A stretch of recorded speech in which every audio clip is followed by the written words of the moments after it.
Medyo nakaramdam ako ng takot ng sandaling ito. Merong nakasugbit na itak sa aking likuran, kaya't naglakas loob ako na kausapin yung lalaki.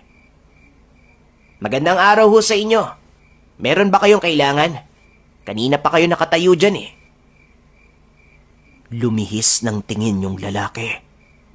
Para bang iniiwasan niya na makita ko yung mata niya.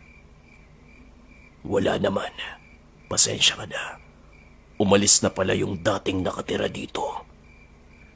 Nakayuko lang yung lalaki habang nagsasalita. Mag-iingat ka, iho. Salamat. Huling wika nung lalaki at naglakad siya papalayo. Pero yung direksyon na pinupuntahan niya, papunta doon sa may bundok, sa may masukal na gubat. Hindi ito yung daanan patungo sa baryo. Teka, yun kaya yung sinasabi ni Boboy, yung lalaking nagpadala ng sulat. Ay, oo nga pala yung sulat, nakalimutan kong basahin.